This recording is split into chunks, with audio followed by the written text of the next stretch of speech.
Hello everyone, welcome to our today's discussion on patient info.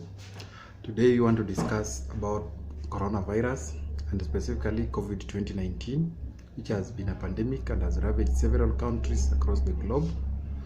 But we want today look at COVID-19 from the perspective of the African continent. The COVID-19 virus has ravaged the world in an unprecedented way.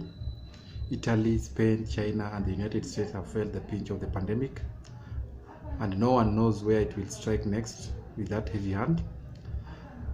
Well, today, let's ask ourselves, as the residents of the Africa, what do we expect? Will it be high?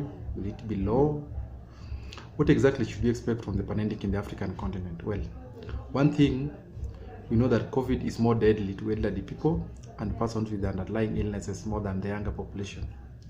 Two, the infection is spread through contact with infected persons.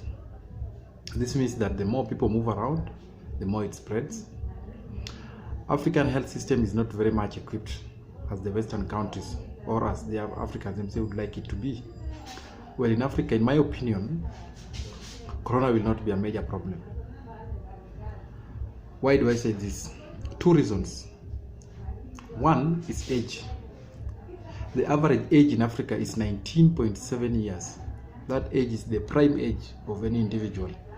If it's immunity, you are at your best. Let's see the average age in other areas. For example, the US is 38.2. Europe is 43.1 years. Italy, to be specific, is 46.5 years. Japan is even older at 47.1 years. So Africa, with its 19.7 years as an average, means it is full of youthful people who we don't expect to be put down with the virus. This is where human beings are at their strongest. So if corona has anything to do with immunity, then this is the best age. In fact, at this age, you will simply feel unwell, but seldom will you need treatment, leave alone hospitalization. This means deaths should almost be at zero except for those with underlying conditions or in exceptional cases. Secondly, the disease is spread by movement. Mobility in Africa. The population in Africa is so static that traveling just a distance of 150 kilometers is a special journey that is planned for after several days. While in the West, bullet trains ferry people 300 kilometers away daily. So Africa is a very static society, especially the majority who are in the rurals. They rarely move. Only few business people, students, business, which really doesn't form a majority of the population. So Africa is a very static community. People are localized and stagnated in the rural areas and in places where they are. And there are people even in towns that don't really move. They are just in their town. They rarely go to the next town. Maybe several months or even a year or years. They have never gone even to the next town. Air travel in Africa, well, I don't have the data. My best guess is less than 0.05% people who have been on a plane going anywhere. Though I stand to be corrected on this.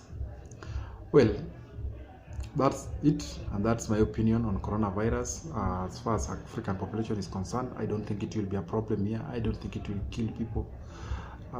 Very small population will be affected. Very few people will be affected. Even much fewer people will be hospitalized. Even much fewer people will die of corona. So Africans, even the lockdown, movement restrictions, I don't think they should even apply here. Not necessary. Not necessary at all. But that's my opinion. But that's what I would say about corona and the future and with Africa. Well, that's it for today. So if you're in Africa, you're an African, I don't think you should worry about coronavirus. Not at all. Just take precautions. It's a disease that is there, but it's unlikely that it will affect the economy. It will strike the population heavily. Otherwise, thank you. Remember to like, share, subscribe, and if you have any question, please drop us an email on the email below, and we would like to hear from you. We can improve the program and expect many more sessions in patient info concerning medicines. Thank you very much.